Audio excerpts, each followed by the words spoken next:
Shalom peuple de Dieu de partout dans le monde, vous qui êtes en train de nous suivre dans Sapad TV. C'est votre frère David Malabacham. C'est ce matin, dans notre rendez-vous de transformation que vous connaissez, Étoile du matin, nous allons parler du thème que nous avons commencé la fois passée et nous pouvons terminer ça aujourd'hui, juste pour nous aider à connaître le succès en Jésus. Parce que nous avons longuement expliqué que le succès n'est pas quelque chose qui vient de manière spontanée. Non, le succès, Dieu donne du succès. Et nous avons aussi dit qu'il y a plusieurs genres de succès. Il y a des choses qui ressemblent au succès, mais qui en réalité, dans le fond, n'est pas de succès. Alors ici, la pensée, c'est que le Seigneur veut nous aider à comprendre comment est-ce que nous pouvons, quel est le vrai succès et comment est-ce que nous pouvons rentrer dedans et être en paix et être heureux avec le Seigneur. Alors, vous pouvez vous abonner partout là où vous êtes. Vous pouvez juste vous abonner et appuyer aussi sur la note des notifications pour être à la page et nous suivre tout le jour et vous ne serez pas déçus. Le Seigneur va bénir et il va réellement transformer votre vie. Alors, nous allons commencer notre passage de ce matin. Nous avions lu, je crois, l'autre fois, nous avons parlé dans 1 Jean chapitre, nous avons parlé de Josué chapitre 1 verset 8, car la parole de Dieu dit que ce livre de la loi ne s'éloigne point de ta bouche, c'est l'instruction que Dieu donnait à Josué. Et ce matin, tu t'es réveillé pour aller au travail. Tu t'es réveillé ce matin pour aller faire tes affaires. Tu t'es réveillé ce matin parce qu'il y avait un projet que tu avais commencé, que tu crois finaliser aujourd'hui. Le plus important ici, c'est de comprendre que le Seigneur veut que tu trouves du succès dans ce que tu fais.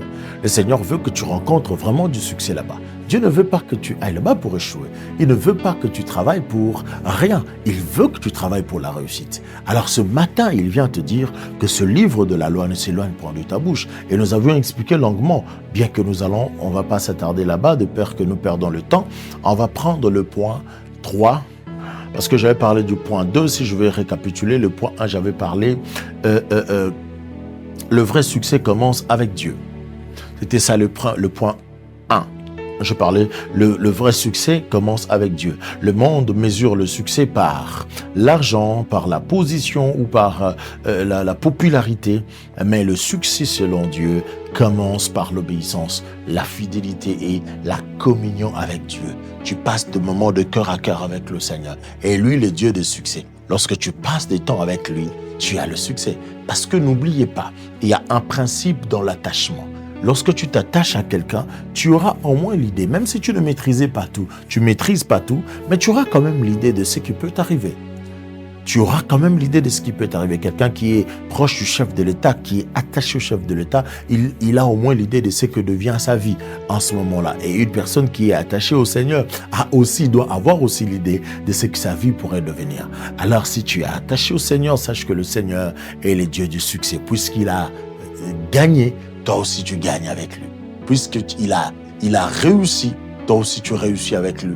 Puisqu'il est vainqueur, toi aussi tu vas vaincre avec lui. Amen. C'est très très important. Donc le monde définit le succès autrement, mais Dieu lui définit aussi le succès autrement.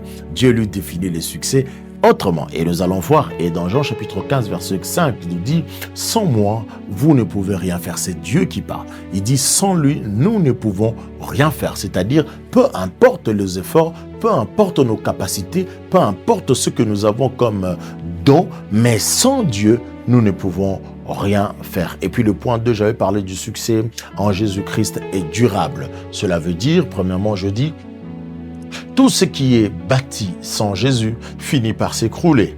Mais avec Jésus, ta vie a un fondement solide. Il donne un succès qui bénit, qui ne détruit pas et qui glorifie Dieu. C'est-à-dire, j'ai expliqué que tout ce qui est bâti en dehors de Jésus va s'écrouler un jour. Mais Jésus-Christ nous donne un succès qui bénit, qui ne détruit pas, mais aussi qui glorifie le Seigneur. C'est très important. Alors, lorsque tu es dans ta gloire, dans ton succès, glorifie Dieu. Amen. C'est un autre point que nous parlerons de ça un autre jour. Si le succès de quelqu'un l'éloigne davantage du Seigneur, ça devient entre guillemets. Mais j'ai confiance en toi que le succès que tu vas rencontrer aujourd'hui, cela va t'emmener vers le Seigneur et non loin de lui. Que le Seigneur nous bénisse. Et troisième point, je vais entamer maintenant, c'est que le succès en Jésus est équilibré. Le succès en Jésus est équilibré. C'est très important. Dieu veut que tu réussisses dans toutes les dimensions spirituelles, émotionnelles, professionnelles et familiales. Il désire ton épanouissement complet. C'est-à-dire, Dieu n'a pas besoin que tu réussisses seulement du côté spirituel. Non. C'est-à-dire, il a besoin que tu réussisses de tous côtés, dans tous les domaines de ta vie que tu réussisses. C'est ça. Et dans la Bible, la parole de Dieu nous montre beaucoup des exemples de personnes qui ont été, qui ont rencontré le succès avec le Seigneur et que ce succès-là, nous remarquons qu'il est équilibré. Ce n'est pas un succès dans un sens, non, mais c'est un succès équilibré. C'est-à-dire, de tous côtés, tu as de l'équilibre. C'est-à-dire, il veut que tu rencontres le succès, que tu réussisses de toutes les façons, dans toutes les dimensions en fait. Et dans la dimension spirituelle, dans la dimension émotionnelle aussi, Dieu veut que tu rencontres du succès. Il y a des personnes qui ont le matériel, mais sous le plan émotionnel, ils sont instables, ils n'ont pas vaincu, ils n'ont pas le succès. Professionnel, ils n'ont pas le succès. Sous le plan familial aussi, il n'y a pas du succès. Mais le Seigneur, sa volonté, c'est que non seulement que tu ailles réussir ton projet, le travail ou encore ce que tu fais comme travail, mais le Seigneur veut aussi que tu réussisses dans tous ces domaines-là, de tous côtés en fait, sous le plan familial, sous le plan émotionnel, sous le plan spirituel et sous le plan matériel, de tous côtés, et aussi que tu sois épanoui. Alléluia. Alors, Jean chapitre 1, verset 2 dit ceci. « Je souhaite que tu prospères à tous égards comme prospère l'état de ton âme. » Mais je vais d'abord lire le troisième point. Avant d'entrer dans le troisième point, je vais lire Proverbe. Proverbe chapitre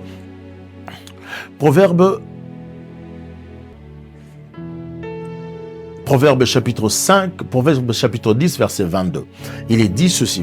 La bénédiction de l'Éternel enrichit et elle ne se fait suivre d'aucun chagrin. Je crois que vous comprenez. Je l'ai dit tout à l'heure, tout ce qui est bâti en Jésus-Christ et comment ne s'écroulera jamais. Donc, finit toujours par être solide et demeurer pour très très longtemps, si pas pour toujours. Alors ici, je suis en train de lire, je vais prendre point, je parlais de point 3, c'est-à-dire équilibré. Je parle de l'équilibre. Je prends Jean chapitre 1, 3 Jean chapitre 1, verset 2. La Bible dit, je souhaite que tu sois prospère à tous égards, comme prospère l'état de ton âme. C'est-à-dire, Dieu ne veut pas seulement que tu prospères sur le plan financier, mais il veut aussi que tu prospères sur le plan spirituel, dans ton âme, que tu sois prospère, que tu n'échoues pas, que ton âme ne soit pas loin de Dieu. Écoute, ne te base pas que sur le succès matériel. Il faut rechercher aussi le succès dans ton âme. Il faut chercher le succès de l'âme. C'est très important de réussir, que ton âme réussisse. C'est-à-dire que tu sois assis là où il n'y a personne. Tu te parles en toi-même et tu es content parce que tu te dis que ton âme est épanouie dans la présence de Dieu. Ton âme est épanouie dans l'atmosphère de Dieu. Ton âme a réussi parce qu'elle passe de moments de qualité avec le Seigneur, de moments de communion, de moments de cœur à cœur avec Dieu. Ça, c'est très, très, très important de parler de succès qui est, comment on appelle ça, équilibré. Alors, je vais parler aussi d'un autre point, je crois quatrième point, ou si pas troisième, où je parle de succès en Jésus-Christ est durable. Le succès en Jésus est durable parce que là, je vais lire un passage biblique, Proverbe chapitre 10, verset 22. Il est écrit, la bénédiction de l'Éternel enrichit et elle ne se fait suivre d'aucun chagrin. C'est-à-dire, c'est une bénédiction qui est stable, je l'avais lu tout à l'heure, elle est tellement stable. C'est-à-dire, c'est quelque chose de durable, c'est pas quelque chose d'éphémère, c'est pas quelque chose d'aujourd'hui, non, c'est quelque chose qui va s'asseoir, qui va rester pour toi, pour des générations futures. Le Seigneur veut que tu rencontres du succès, mais un succès qui ne sera pas seulement ton succès, mais que ce soit un succès qui va rester pour les générations futures. Le Seigneur veut que les générations futures, tes enfants, les enfants de tes enfants parlent du succès que toi tu as connu. Non seulement qu'ils parlent de ça, mais qu'ils vivent ces succès-là, qu'ils rentrent en contact avec ces succès-là et qu'ils bénissent aussi l'Éternel de ces succès-là. Amen. Ça, c'est très, très, très, très, très important. Et puis, en conclusion, je veux dire ceci. Le vrai succès, c'est marcher avec Jésus. Réussir, c'est l'on se voit. Je suis en train de te résumer ce message pour te dire ce matin, toi qui m'entends, Tu es peut-être allé nulle part parce que tu as nulle part où aller. Tu es peut-être à la maison seulement, mais tu es tombé sur cette vidéo. Écoute-moi très bien. Le succès, c'est quoi? Le succès, le vrai. Je ne parle pas du faux. Je parle de vrai succès. Du vrai succès. Je ne parle pas de quelque chose de semblable au succès. Je ne parle pas de ce que les hommes appellent le succès. Non, mais moi, je parle du vrai succès. Ce quoi?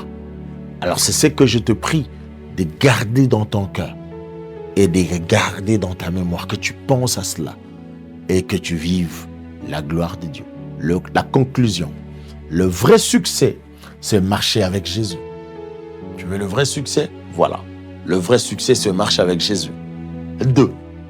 Réussir selon ses voies. C'est-à-dire que tu es appelé à réussir selon le voie de Dieu et non selon tes mécanismes à toi. On n'aide pas le Seigneur. Tu n'es pas là pour aider Dieu. Il te connaît plus que toi-même. Donc tu ne peux pas l'aider. Laisse-le faire. Alors veille à ce que tu réussisses selon ce voie et non selon tes voies. Et aussi, et vivre pour sa gloire. Tu veux le succès? C'est vivre pour la gloire de Dieu. Le Seigneur te dit ce matin, vis pour la gloire de Dieu. Oublie d'abord tout ce que tu as dans la tête. Vois Dieu. Mets-le au centre de tout. Mets-le au centre de tes projets, au centre de tout ce que tu fais. Et tu verras, c'est ça, le vrai succès. Si tu restes connecté à lui, tu porteras du fruit en son temps. Si tu restes collé au Seigneur, sache que tu vas porter le fruit à son temps. Les bons fruits. Ne dis pas que le temps est passé. Les amis avec lesquels j'ai étudié, ils sont allés trop loin. Ils se sont mariés, les autres se sont retrouvés. Ils travaillent, ils ont de l'argent, ils ont tout ce qu'il faut. Ils sont en paix. Tu ne connais pas leur vie. Le Seigneur veut ici que tu sois confiant de ce que toi-même tu vis, de tes propres réalités. Alors il te demande de rester comment? Si tu restes connecté, de rester connecté à lui, et tu porteras le fruit à son temps. Et le fruit dont je parle ici, ce n'est pas seulement le matériel, mais même ce que l'argent ne peut pas donner, même ce que le matériel ne peut pas donner. Ça fait partie du succès, et d'ailleurs le vrai succès. Amen. Alors notez bien, avec Jésus, je reprends, notez bien, avec Jésus, tu es destiné à réussir selon le ciel. Avec Jésus, tu es destiné à réussir selon le ciel. Va et réussis selon le ciel. Va et réussis selon le ciel. Va et réussis selon le ciel. Au nom de Jésus. Amen. Que le Seigneur vous bénisse. C'était votre frère David Malaba Chams de Sapad TV. Bye.